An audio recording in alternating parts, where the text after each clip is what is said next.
தங்க முழம் பூசப்பட்ட வெங்கல சிலை உட்பட பல்வேறு சிலைகளை கடத்திய வழக்கில் பிரபல கஞ்சா வியாபாரி உட்பட 6 பேர் கைது.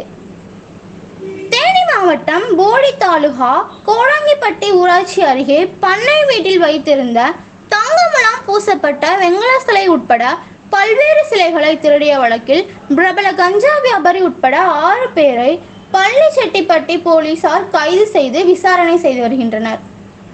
கோடாங்கிப்பட்டி கிராமத்தில் Madurai Sundar tyres bypass road Netaji main road Nehru தெருவை சேர்ந்த சோமசுந்தரத்தின் மனைவி தேன்பழம் அவர்களுக்கு சொந்தமான பண்ணை தோட்டத்தின் மகன் ஸ்ரீ பாலாஜிக்கு குடியிருந்து வருகிறார். இவர் பழனிச்செட்டிப்பட்டியில் சுந்தர் டயர்ஸ் கடை நடத்தி வருகிறார்.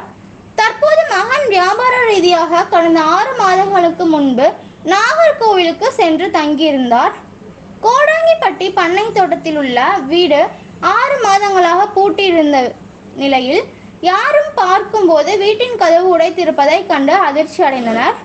உடனடியாக பழனிச்செட்டிப்பட்டி காவல் நிலையத்தில் புகார் தெரிவித்தார்.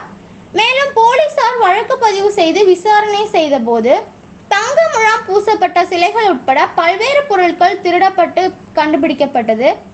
கோடாங்கிப்பட்டி கிராமத்தை சேர்ந்த ராஜா மகன் பிரபல கஞ்சா வியாபாரி ரமேஷ் உட்பட சின்னசாமியின் மகன் சங்கர், ஆசை தம்பி மகன் ஆனந்த் உள்ளிட்ட 6 பேரை கைது செய்து பழனிச்செட்டிப்பட்டி போலீசார் விசாரணை செய்து வருகின்றனர்.